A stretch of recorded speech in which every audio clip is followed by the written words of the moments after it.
कमाई में आप सबका स्वागत है। आइए एक और बेहतरीन दमदार बिजनेस की इन डेप्थ रिसर्च की तरफ आपको लेकर चलते हैं और ये है मैक्रोटेक डेवलपर्स, यानी कि जिसे आप लोढ़ा डेवलपर के नाम से जानते हैं। हाल ही में कंपनी लिस्ट हुई कुछ समय पहले, पिछले साल, और अब कल कंपनी ने नतीजों के साथ इस बात का ऐलान किया कि 3 और लिस्टेड कंपनियां, ध्यान से सुनिएगा, 3 और लिस्टेड कंपनियां हैं जो इनके साथ मर्ज की जा रही। क्या है पूरी डिटेल्स, पहले डिटेल्स समझ लें।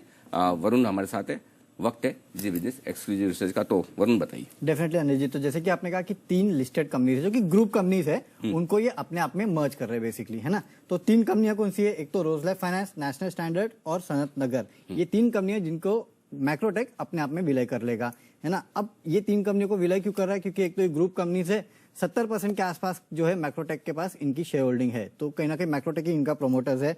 और लेकिन इंटरेस्टिंग ये है कि इन तीनों कंपनियों में कोई कारोबारी नहीं है।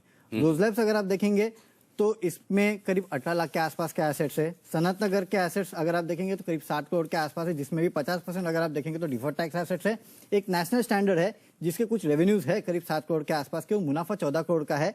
वो भी इसलिए क्योंकि इन्होंने अपनी ग्रुप कंपनीज को डेट दिया है, इसका इनको इंटरेस्ट मिलता है, तो सिर्फ वही है। और ये इसका एक रेशियो में मैं आपको बता देता हूँ। रोज लाइफ फाइनेंस 1000 शेयर के मैक्रोटेक के 8 शेयर, नेशनल स्टैंडर्ड 100 शेयर के मैक्रोटेक के 9 शेयर, है ना, और सनत नगर के 1000 शेयर के लिए मैक्रोटेक के 8 शेयर मिलेंगे। तो ये पूरा स्ट्रक्चर है जिसके तहत ये कहीं ना कहीं विलय कर लेंगे इन कंपनियों को जिनका कोई कारोबार नहीं है। अच्छा, सबसे बड़ी चीज जो है, जो जिसमें सबसे ज्यादा लोगों को तकलीफ हो रही वो है नेशनल स्टैंडर्ड, राइट। क्योंकि नेशनल स्टैंडर्ड वो कंपनी है जिसके शेयर का दाम 400 रुपए था 1 जनवरी 2021 को। एक साल में 400 रुपए वाला शेयर आज 10,165 के लोअर सर्किट पर है, लेकिन उसके बावजूद 12-13 हजार तो मुझे पता है कि वहां तक गए। तो इसके रेशियो में अगर किसी के पास 100 शेयर हैं 11 लाख रुपए के, तो कितने रुपए के मैक्रोटेक के शेयर मिलेंगे? 9 शेयर मिलेंगे। 9 शेयर 100 शेयर, मतलब यानी कि आपके पास खाली 11,000 रुपए के 99% उड़ गई आपकी, उड़ गई, बुरा गया, कुछ नहीं मिलेगा।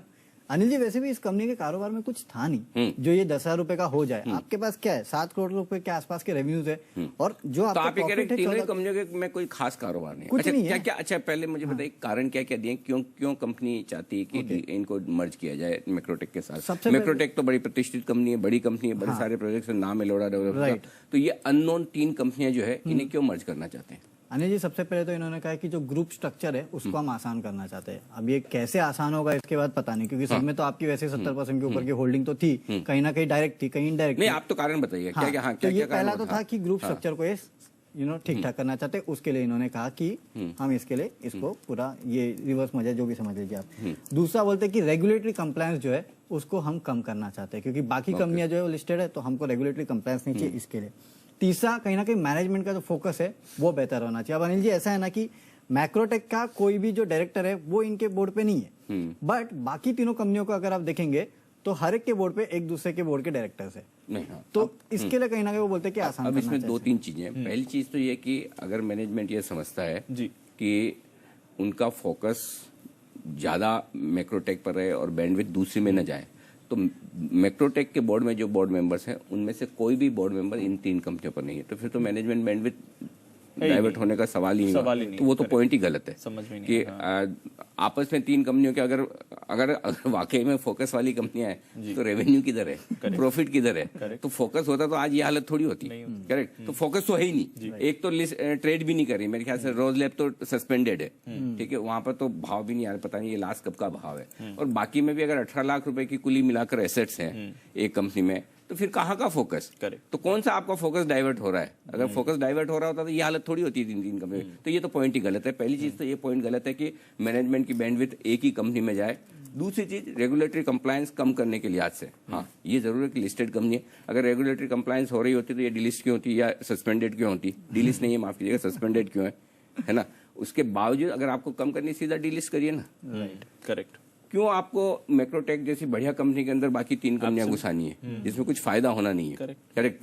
200-300 करोड़ की मार्केट कैप वाली तीनों कंपनियों का मिला के मुश्किल से 300-400 करोड़ का मार्केट कैप बनेगा। करेक्ट। वो कंपनियां घुसा के क्या अचीव कर लेंगे? जी, आई डोंट नो। मुझे समझ में नहीं आया कि इसमें आप कंप्लायंस इश्यूज हैं, डीलिस्ट करवा दीजिए, खत्म करिए मैटर को। क्योंकि इन कंपनियों में, किसी कंपनी में न एसेट्स हैं, न कोई बिजनेस है, तो फिर उनको रखने का भी मतलब नहीं है। इरादा ठीक है, लेकिन वो इरादा ठीक है तो इसका मतलब इधर से उठा के इधर डाल देना है। ये कहाँ की समझदारी? आप इनको डीलिस्ट करवाइए, सिंपल से। मैक्रोटेक का डेवलप अगर शेयर होल्डर नहीं चाहता तो वो क्यों है? लेकिन प्रॉब्लम क्या है, 82% तो मैक्रोटेक में प्रोमोटर के पास है, तो शेयर होल्डर करके भी क्या कर लेगा? कुछ नहीं। वो तो मैनेजमेंट जो चाहेगा। एक चीज और बता दूं जी, मैक्रोटेक ही नहीं, अब तक का ट्रैक रिकॉर्ड जनरली हिंदुस्तान का, कुछ एक केसेस छोड़ दें, प्रमोटर कोई भी काम मर्जर, एक्विजिशन, डीमर्जर, रिस्ट्रक्चरिंग का तब तक नहीं करते जब तक उनके फायदे की बात न हो। यस, बिल्कुल। जब तक उनके फायदे, अब डायरेक्टली इनडायरेक्टली उनको क्या फायदा हो रहा है मुझे नहीं पता, लेकिन या तो आकर वो बताएं। अब चूंकि मैनेजमेंट को पास टाइम भी नहीं है बात करने का, तो हम क्या कर सकते हैं, हम हमारे हिसाब से रिसर्च कर रहे हैं। लेकिन मेरे ख्याल से सिंपल सी चीज है, इस तरह के मर्जर की जरूरत ही नहीं। बेहतर है आप अपनी, अगर 3 अलग कंपनियां जिनमें कोई बिजनेस नहीं है, नहीं के बराबर है। अब प्रॉब्लम मालूम है क्या है? प्रॉब्लम सबसे बड़ी जहां है वो ये है, जो कई सारे स्टॉक्स में आपको देखने को मिलती है, जो सर्किट टू सर्किट चलते हैं इस एक्सपेक्टेशन में कि कुछ ना कुछ अच्छा हो जाएगा। अगर लोढ़ा ग्रुप की 3 कंपनियां लिस्टेड है, करेक्ट, और उन 3 कंपनियों में लिस्टिंग के समय अगर कहीं कहीं ये बात बनती है कि अरे ये कंपनियां आगे पीछे मैक्रोटेक में मर्ज हो जाएगी, ये स्टॉक जो नेशनल स्टैंडर्ड है, शायद इसी वजह से सर्किट टू सर्किट 400 रुपए से भागता भागता आपका 12-13 हजार रुपए हो गया। जी, अब उनके लिए तो एग्जिट ही नहीं है। बिल्कुल। आपके 99% स्टॉक की तो वैल्यू खत्म हो गई जो मर्जर रेशियो आया। मर्जर रेशियो फेयर है, दृष्टि जैसा ही नहीं किया, मैं जानता हूँ बहुत प्रोमिनेंट से हैं, अच्छा किया होगा उन्होंने सोच समझ के, अपने को रेशियो में कोई इशू नहीं। लेकिन ये जब तक स्टॉक, और हालांकि मेरी एक चीज और भी है, कंपनी ने भी पहले एक्सचेंजेस को रिपोर्ट किया है कि ये स्टॉक भाग रहा है, बेमतलब भाग रहा है, लेकिन प्रॉब्लम यहाँ इन्वेस्टर्स की भी है, समझते नहीं है कि बिना मतलब इस उम्मीद में कि ये मर्जर होगा तो हम कोई भी लिक्विड शेयर ले ले। तो यहाँ पर लेसन्स दोनों के लिए है, इन्वेस्टर्स के लिए भी, कि आप बिना सोचे समझे कुछ भी मत ले लो। और आप देखिए अब ये 10,000 रुपए 11,000 रुपए वाला स्टॉक, ये सर्किट खुलेगा ही नहीं, अटक ही गए, क्योंकि 99% तो आपकी वैल्यू चली गई रेशियो के हिसाब से। बिल्कुल। तो ये बड़ी दिक्कत वाली बात है। आई थिंक ये सब एक्सीडेंट्स है। लेट्स सी, आज दोपहर में शायद मेरे ख्याल से मैनेजमेंट की कॉन्फ्रेंस कॉल है एनालिस्ट के साथ में, तो वहां वो क्लेरिफाई करेंगे, जवाब देंगे। लेकिन बेहतर ये है कि इस तरह का मर्जर बढ़िया वाली कंपनी में 3 बिना काम की, बिना ऑपरेशन वाली कंपनियां जिनमें आपका फोकस है ही नहीं, फोकस और एफर्ट्स की तो बात ही मत करें। अगर फोकस हो तो 15 लाख रुपए का रेवेन्यू होता ही नहीं, करेक्ट, और 15 ये एसेट्स होती नहीं। तो बेहतर है आप इनको अलग ही सेपरेट रखें, डीलिस्ट करें, खत्म करें, इसके साथ मर्ज न करें। मैक्रोटेक ने बहुत बढ़िया रिजल्ट दिए, शानदार रिजल्ट दिए, बहुत ही तगड़े। तो इसलिए बेहतर है कि एक वो गवर्नेंस के हिसाब से अलग रखें, ज्यादा बढ़िया। बाकी तो मैनेजमेंट की मर्जी। डीलिस्टिंग आप कह रहे हैं सही कदम, हाँ ज्यादा बढ़िया ना, अलग अलग कंपनी को अलग अलग रखो ना। और अच्छा, ये तो मैक्रोटेक के आने के पहले से ही है, अभी थोड़ी लिस्ट हुई है, ये तो पुरानी है, पहले ही डीलिस्ट कर देना चाहिए। अगर इनमें आपको कुछ नहीं करना है, बिजनेस नहीं करना है, कुछ नहीं है, तो पहले डीलिस्ट कर लीजिए, मिक्स क्यों करना है। एनीवे, चलिए बढ़ते